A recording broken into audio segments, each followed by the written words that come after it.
Today we're going to be going over my best bets for the main card of Bilal Muhammad versus Gabriel Bonfim. Let's get into it. What's up guys, Zach from Cage Metrics here, and I do want to address one thing. A lot of people said I looked like I was on that green last week. No, I'm just very tired. I work a lot, and you know, things happen. I'm not on that green. We're going to leave it there. But anyways, first fight of the night, we are going to have, I'm not even going to attempt the last name, Iwu versus Junior Tafa. Now, I have watched his last 4 fights, I believe.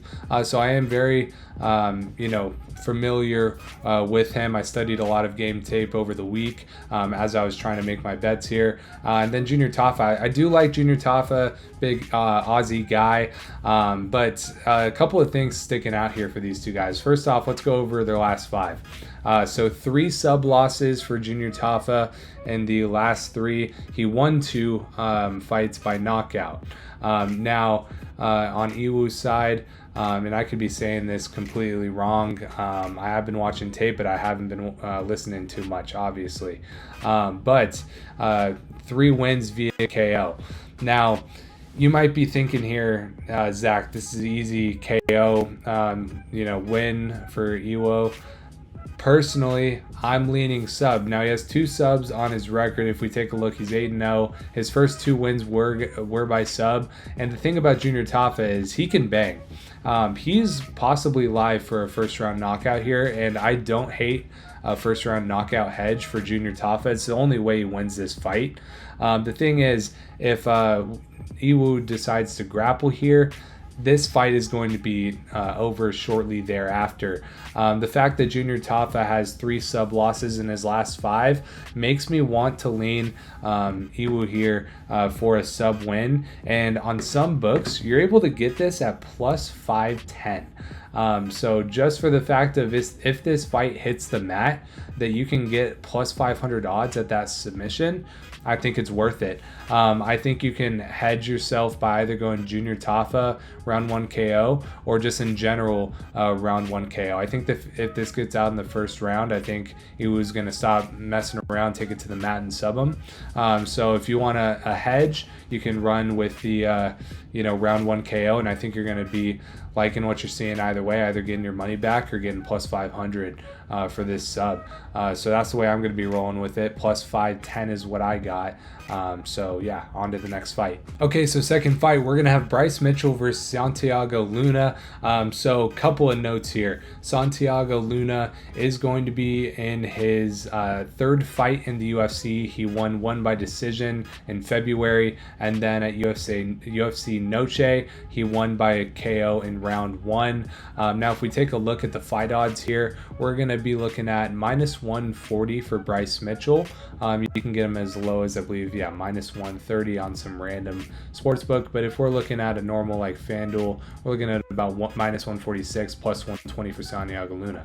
Now, Bryce Mitchell, something I want to note, take a look at his level of competition. He's obviously been in the UFC for some time, since 2008. 18, sorry, not 8. His first loss in the UFC came to Topuria, and at the time, kind of looked, like kind of a worse loss. Not that it was a bad loss. I think he might have been underdog in that fight, but definitely doesn't look like a bad loss at this point. Got into the second round, got subbed by him. Didn't even get knocked out, which is surprising. But yeah, he has people on his resume such as Edson Barbosa, Topuria, Dan Ige, Josh Emmett, even though he lost by knockout. We're not going to mention Kron Gracie's name. John Silva losing by submission. That's no, thing to be mad about. And then Saeed Nurmagomedov just getting a unanimous decision. So in terms of that, we're looking at the level of competition. Bryce Mitchell, obviously. Luna, 2 fights, a knockout and a decision. He is 8-0, but does he have enough experience, like a Bryce Mitchell does? I'm not sure. Bryce Mitchell, the way that he wins this fight is by wrestling for 3 rounds, or even 2. He only needs to win 2. And now Santiago Luna, I'm not sure if he is going to be able to withstand the relentless pressure of Bryce Mitchell. Now, one thing I do want to say is that Bryce Mitchell does get a bit sloppy, and he could be liable to get subbed maybe in the third round if he gets sloppy here, because Santiago Luna is pretty good, on the mat. But Bryce Mitchell is just on a whole nother level. If he gets you to the mat, he's going to win that round. And he will keep after it. If you get up, he will keep after it. He has one mission in life, and it's to wrestle you into the ground. So that's the way I see this one leaning. Just the experience of Bryce Mitchell. He's going to wrestle a lot. He might lose a round. He could get subbed late. If anything, I might throw like a 0.25 unit on a sub round 3 for Santiago Luna, just in case. Don't want to get heartbroken with the decision right there. But the number that I got on this fight, plus 170, Bryce Mitchell by decision, method of victory. It's the best odds I could find. I think that's a great look there for Bryce Mitchell fans and myself personally. And for our third fight on the main card, we are going to have Fares Zaim versus Tom Nolan. So this is an interesting fight. If we take a look here at the betting lines, we're going to see minus 300 mostly across the board for Zaim. Tom Nolan sitting at that plus 250, plus 260 range.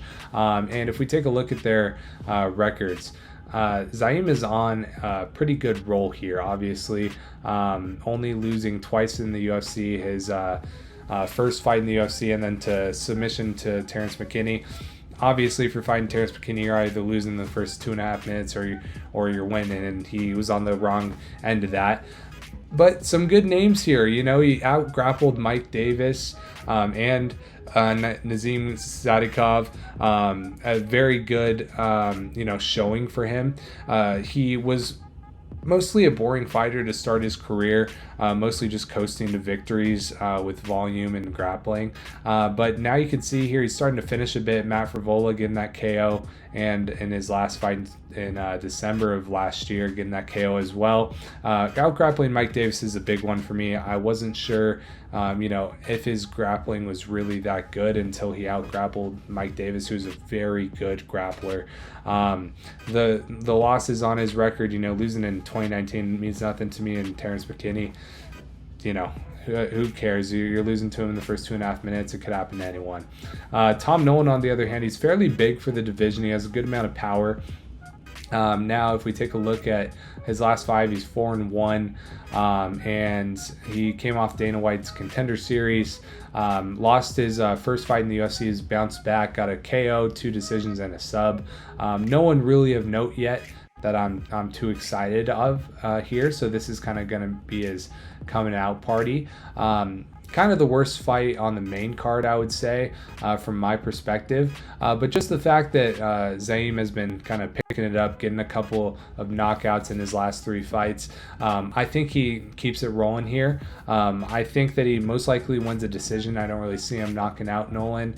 Nolan, if he could get he kind of has a puncher's chance, could knock him out, could possibly get a late sub. I'm not too worried about either of those things. I think a decision here is a very good thing to be on the lookout for. But the way that he's been rolling in the past couple of weeks, I think I'm going to roll with KO or submission here. And that's going to be plus 100. You can get that on Caesars right now. It should be coming on FanDuel and DraftKings. I just think last 3 fights, he has gotten 2 finishes. I think he's looking to roll here. I think it can get done either way. I think more likely it's knockout. But I think he's really trying to make a statement here and trying to move up the rankings. So that's why I'm going to roll with it. Sub or KO plus 100. Pretty cut and dry. Let's go on to the next fight. All right, our second to last fight here, we're gonna have Brendan Allen versus Edmund Shabazian, and we are gonna have 2 guys that honestly shouldn't be fighting each other. I think Brendan Allen might be top 5 at this point. Shabazian, not even, I don't believe he's ranked, but could be an interesting fight. If we take a look at the odds here, surprises me. Minus 200 for Brendan Allen, and then plus 175 for Shabazian. I think Shabazian only has one way to win, and that's by knockout. I think Brendan Allen easily coasts to a decision here, or is very live for a sub as well. So that's just very interesting that it's minus 200. I think he has. It should be closer to plus 300 for Shabazian, closer to minus 350 to minus 400 for Brendan Allen, in my opinion. But that's value for us, so let's cook here. Anyways, just comparing what they've done as of recent, a lot of decisions in the last 5, except for the KO versus Renier de Ridder, which is a kind of signature win for him right there. Kind of stomped on the Renier de Ridder hype train right there. Marvin Vettori lost to Fluffy Hernandez, as well as Imavov. Nothing to be too mad about. Lost some decisions, didn't even get knocked out or submitted. Beat Chris Curtis, Paul Craig. Kind of before the last 4 fights, he mostly was fighting some guys that have some name to them, but are themselves kind of rocky. Renier de Ridder and Marvin Vettori, I think, are 2 very good wins to string together, and I'm just surprised he's fighting Edmund at this point. On Edmund's side, he's obviously 4-5, won 4 out of his last 5 fights, but who's it against? It's against Dobson, Budka, Petrosky. The fact that he didn't knock out Petrosky is like, what that's a loss in and of itself. And then Muniz. I'm just very, very surprised that he lost to Gerald Mearshart as well by sub. Obviously, that can happen. But if you're Gerald Mearshart, you're happy with any win that you can get, because his striking is just god awful. He could have got him out of there in the second in that fight, but didn't. Personally, I think that he could possibly get a KO victory. Obviously, he has 4 KO wins in his last 7 fights. That's very possible. Am I a little scared of it? A little bit. But am I more confident in Brendan Allen, who just beat Renier de Ridder? Yes. And the way that I see this going, we're going to have Brendan Allen by submission at plus 220. As soon as the props come out for sub and decision, that'll probably be at plus 125. Plus 100. I might lob on that as well, but for now, I think he gets him out of there with the submission. Edmund has a gas tank that just empties. Could happen in the late rounds. Maybe even a 2-3 submission bet could be good. But for now, we'll go submission for Brendan Allen by plus 220. So yeah, let's get into the next one. All right, our final fight, we got Bilal Muhammad versus Gabriel Bonfim, and this one is really just going to be a hate watch for me. If you're a Bilal Muhammad fan, or you really want some unemotional picks, maybe tune out the rest of this portion, but I've got to be going with Bonfim here, just because I hate Bilal Muhammad that much. He's just probably the most boring fighter in the UFC to me. Has he strung together a couple of good wins? Yeah. Have I watched every one of them? Yes. I love that he lost to Jack and to Ian. That's just music to my ears. When he became champ, that was probably one of the worst days of 2024 for me. And I didn't really like any of the champs at that point. Some of them have grown on me, but that's neither here nor there. Obviously, Bilal Muhammad was on a streak, beating Gilbert Burns, Leon Edwards, Sean Brady, Vincent Luque, Stephen Thompson, Damian Maia.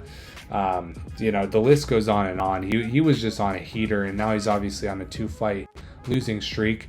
Bonfim, on the other hand, his last loss coming to Nicholas Dalby, KO. You get caught sometimes, but he does love his submissions. He obviously started with 3 submissions, got one against Chaos Williams as well, and then got a knockout versus Randy Brown. Personally, what I'm seeing here in this fight, Gabriel Bonfim never been to a 4th round in his career, and I believe this is his first main event. While Bilal Muhammad, on the other hand, you can see he's been to the 5th round 4 times in his last 6 fights. If this goes past the 3rd round, I'm scared. But the way that I see this going, in my emotional view, I think Gabriel Bonfim gets him out of there in either rounds 1, 2, or possibly 3. I will leave the door open, and what I'm going to be betting on this is going to be Gabriel Bonfim by KO or submission at plus 175. I might get more granular and go rounds 1 and 2 with those, but those lines aren't open yet. So I would maybe caution yourself and say, hey, it sounds like you just hate Belal Muhammad. I do. But that's the way I'm hoping it's going to go, and that's the way I'm going to be riding with my money, this weekend. So there you go. All right, and for the parlay section of the show, we are going to be doing Iwu minus 390, Zaim minus 320, and Brendan Allen minus 220. I think this is a phenomenal kind of bigger lay that I'm going to be laying on. Plus 139 is a very solid number for these 3 fights. I have very high confidence in all 3 of these guys to get it done. I'm going to be laying big on this. Like every other bet I put together, I'll probably put it put that amount on this, and then hopefully cash in on that. And then even if you added Bryce Mitchell, possibly that could be plus 304. So if you need plus 304 for your boost, I love that as well. I'll probably be laying on that, for my boosted bets on DraftKings, FanDuel, and such. So yeah, let's get into the outro of this video. All right, guys, I went 2 and 3 last week with my picks. If you put $10 on each one, I believe you would have lost about $18. So it happens, but we're looking to bounce back this week. And let me know if you guys would be interested in getting, probably 2 to 3 hours before the fights. I put a $10 prop on every single fight. Let me know if you guys would want to know what those are. Just a quick 4 to 5 minute video with brief descriptions. I'd love to do that for you guys. But yeah, just make sure that you guys subscribe if you guys made it all the way to the end of the video. It really helps. I'm going to be doing this every single week, giving these out. So I appreciate all the support. Like, subscribe, comment, and I'll see you guys in the next video. Peace.